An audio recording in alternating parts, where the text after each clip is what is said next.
दोस्तों, जब से मोदी सरकार आई है, सोशल मीडिया पर बीजेपी आईटी सेल और अल्पसंख्यकों को गाली बकने वाले लोगों के कैरेक्टर को आप अच्छे से पहचानते होंगे। भगवा और तिलक के साथ उनकी प्रोफाइल होती है। प्रोफाइल पर मोदी और योगी को समर्थन दिया होता है और ये भाजपा की भक्ति कर रहे होते हैं। हजरात, ऐसे लोग जब कोई क्राइम करते हैं तो हिंदू संगठन खामोश रहता है। ये तमाम जो ड्रामा करते हैं हिंदू संगठन, हिंदू बेटी के साथ मुसलमान ये कर रहे हैं वो कर रहे हैं, जब इन्हीं का सनातन धर्म का भाजपाई या हिंदू व्यक्ति इन्हीं की बेटी का बलात्कार करता है तो ये तमाम नरसिंहा, लंड सरस्वती और वो टी सुअर राजा और न जाने कितने नफरतिया बयान देने वाले अपने ही पिछवाड़े में अपना सर घुसा लेते हैं और ऐसे खामोश होकर गायब हो जाते हैं जैसे ये ससुर पैदा ही नहीं हुए थे। आपको मालूम है कलकत्ता में क्या हुआ? कुछ लोगों को पता होगा, कुछ को नहीं। तो सुनिए, कलकत्ता में एक महिला डॉक्टर का देर रात को, जब वो 36 से 38 घंटे लंबी ड्यूटी करती हैं और वो बेचारी थक जाती हैं, तो वो अपने ऑडिटोरियम में सोने चली गई कि थोड़ा नींद पूरी कर लूं। रात को 3 से 4 बजे के बीच में एक दरिंदा, संजय नाम का सनातनी दरिंदा, हिंदू धर्म से ताल्लुक़ रखने वाला ये दरिंदा, जिसके माथे पर तिलक, गले में भगवा आप देख रहे हैं और ज़रूर ये हिंदू राष्ट्र की मांग करने वाला संजय होगा। बताना चाहूँगा, इसने उस महिला डॉक्टर का बलात्कार कर दिया। और बलात्कार करना अलग है, लेकिन जिस तरह से बलात्कार की रिपोर्ट सामने आई है, रूह को हिला देने वाली है। बलात्कार इसने इस तरह से किया कि उस महिला डॉक्टर की आंख को फोड़ दिया। पूरे जिस्म पर नील और चोट के निशान थे। दोस्तों, प्राइवेट पार्ट से खून रिस रहा था।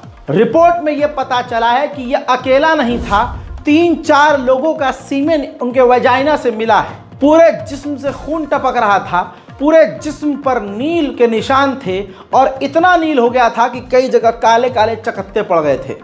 आंख अंदर धंस चुकी थी, होंठ फटे हुए थे, कान के नीचे जख्म था, गर्दन और छाती पर जख्म था। दोस्तों, आंतें फट चुकी थीं और इससे ज़्यादा मैं बोल नहीं सकता।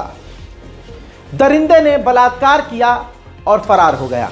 ये खबर पूरी तरह से गोदी मीडिया से गायब रही क्योंकि ये संजय नाम का बलात्कारी था। तमाम हिंदू संगठन खामोश रहे क्योंकि उन्हीं के धर्म का ये बलात्कारी था और हमेशा अपने धर्म के बलात्कारी को ये समाज बचाता आया है और प्रदर्शन करता आया है।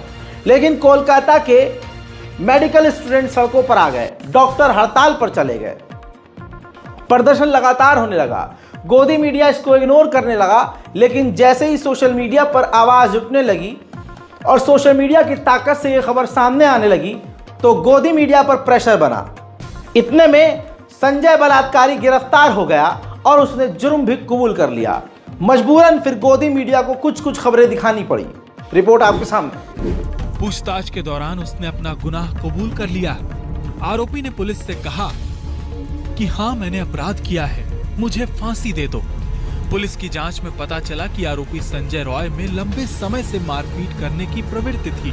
पूछताछ में उसने अपनी मां, बहन और पत्नी पर भी हमले की बात कबूल की है। सोशल मीडिया पर बढ़ती अटकलों और अफवाहों के बीच पुलिस ने मामले से संबंधित 15 लोगों की पहचान की है। पुलिस सभी से इस मामले में पूछताछ करेगी। अब तक इकट्ठा किए गए डीएनए सैंपल फॉरेंसिक लैब भेजे जा चुके हैं। आरोपी से पूछताछ, परिस्थिति जन्य साक्ष्य और सीसीटीवी फुटेज के आधार पर वारदात की टाइमलाइन सामने आई है। हजरात, इसके अलावा कलकत्ता की सड़कों पर डॉक्टर्स और स्टूडेंट उतर आए। उन्होंने अनोखा प्रदर्शन किया और उन्होंने बड़े खुलासे भी किए। सुनिए। डिमांड हमारे क्लियर हैं कि ये जो रेप और मर्डर हुआ है ये एक इंसान नहीं कर सकता है और जो सीमेन एनालिसिस हुआ है हमारे विक्टिम के वेजाइना में, उसमें 2 से 3 लोगों के सीमेन आए हैं। तो हमें चाहिए कि पुलिस और अथॉरिटीज़ पहले तो ट्रैक करे जिन्होंने भी ये दुष्कर्म किया है, उसके बाद एवरीवन शुड बी हैंग्ड। क्योंकि इस तरह का डेथ कोई डिजर्व नहीं करता है, डॉक्टर और नॉन डॉक्टर से मतलब नहीं है। This is very sad actually. और तीसरी बात कि अभी जो भी अथॉरिटीज़ हैं वहाँ पे सबको इमीडिएटली रिज़ाइन करना चाहिए, बिकॉज उनके अंडर में ये चीज़ हुआ जो नहीं होना चाहिए। और ऊपर से वो उसे कवर भी करने की कोशिश कर रहे हैं। वो विक्टिम को ये बोल रहे हैं कि विक्टिम एक साइकेट्रिक पेशेंट थी। अगर वो थी तो वो ड्यूटी कैसे कर रही थी, और अगर वो ड्यूटी करने के लिए फिट थी तो फिर उनको ये चीज़ अभी एजेंडा सामने नहीं लाना चाहिए। अगर उनको कोई पर्सनल या मेंटल हेल्थ का प्रॉब्लम था, जो हम में से किसी को भी हो सकता है। चौथी बात ये है कि इसके प्रीवियसली भी कुछ इंसिडेंट हुए हैं जिनको इग्नोर किया गया है, जैसे हजरात, इसके अलावा पूरे देश भर में आवाज गूंजने लगी और महिला डॉक्टर को न्याय दिलाने की आवाज उठने लगी।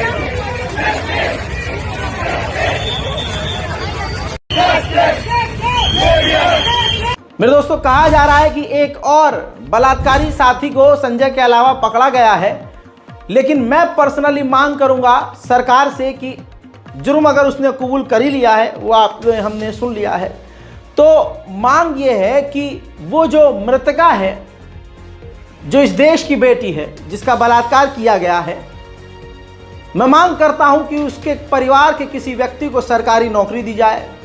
मैं मोदी सरकार से मांग करता हूं कि कम से कम 50 लाख रुपया उसके परिवार को दिया जाए। जाहिर सी बात है, 50 लाख उस बेटी के आगे कुछ नहीं है, लेकिन सरकार थोड़ा बहुत जो कुछ कर सकती है वो पूरी तरह से उसको करना चाहिए। साथ ही हम ये मांग करते हैं कि बलात्कारी को सख्त से सख्त सजा दी जाए, क्योंकि उसने तो एक्सेप्ट कर लिया है। अब देरी किस बात की, सीधा उसे फांसी दी जाए। देश और हम यही मांग करते हैं। अगर आप मेरी बात से सहमत हैं तो कमेंट जरूर कीजिएगा। इल्जाम मुसलमानों पर लगा देते हैं ये लोग, और साथ ही हमारे पैगंबर को भी उल्टा सीधा बोलते हैं कि 6 साल की आयशा थी और ये था और वो था। हकीकत यह है कि परमात्मा इनको दिखा रहा है, इनके गरिबान में झकवा रहा है कि देखो तुम कितने गंदे हो। इस बुड्ढे को ध्यान से देखिए, बुलंदशहर का ये सरकारी अफसर है, जी हाँ सरकारी अफसर, जिसने पहले एक 6 साल की बेटी से बलात्कार किया, फिर बकरी के साथ बलात्कार किया। दोस्तों, 50 साल के बहुसंख्यक समाज के, हिंदू समाज के गजेंद्र का एक ग्रामीण ने वीडियो बनाकर सोशल मीडिया पर पोस्ट कर दिया। वीडियो में आरोपी 6 साल की बच्ची के साथ गंदा काम करते दिख रहा है। इसके बाद उसने एक बकरी के साथ भी गंदा काम किया। गजेंद्र सिंह एडीओ जो है उसको गिरफ्तार किया गया है, सरकारी अधिकारी है, शक्ल से मासूम सीधा साधा लग रहा है, लेकिन इसका वीडियो मैं दिखा नहीं सकता हूं, जिसने बकरी को भी नहीं छोड़ा, जिसने 6 साल की बच्ची को भी नहीं छोड़ा। फिलहाल ये यूपी पुलिस की गिरफ्त में है। अब मुस्लिम समाज से यही कहूंगा कि इस वीडियो को ट्रिम करो, क्रॉप करो और अंधभक्तों के मुंह पर और पिछवाड़े में इस वीडियो को घुसाओ और कहो कि सामने बोलने से पहले अपने बाप दादा को देख लो। बंद करो, हाथ जोड़ के मैं। मेरे दोस्तों, सरकार तो ऐसे बलात्कारियों पर नजर ही नहीं रखती है, क्योंकि बलात्कारियों के ही समर्थन से ये इतने ऊंचाई पर पहुंचे हैं। अब आप सोच के देखिए, राम रहीम, गुरमीत राम रहीम, जो कि 255 दिन के लिए जेल से बाहर रहा है, एक बार फिर से उसको बेल मिल चुकी है। आइए उसका रिकॉर्ड देखते हैं, जो साबित है कि इसने बलात्कार किया है, प्रूव है, ऐसा नहीं कि ट्रायल चल रहा है। जरा इसका पूरा शजरा देखिए।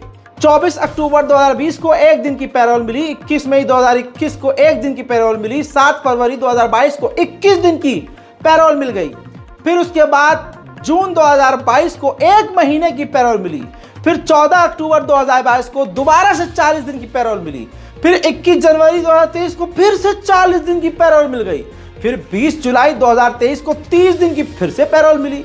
21 नवंबर 2023 को फिर से पैरोल मिल गई। 9 जनवरी 2024 को भाई साहब 50 दिन की पैरोल मिल गई। 12 अगस्त 2024 को फिर से 21 दिन की पैरोल मिल गई और डेरा प्रमुख राम रहीम को फिर से फिलहाल जो है 21 दिन की पैरोल मिली हुई है। टोटल साल में लगभग 255 दिन तो ये बाहर रहता है। ऐसा लगता है ये इंसान पार्ट टाइम जेल में रहता है ना। कमाल की बात।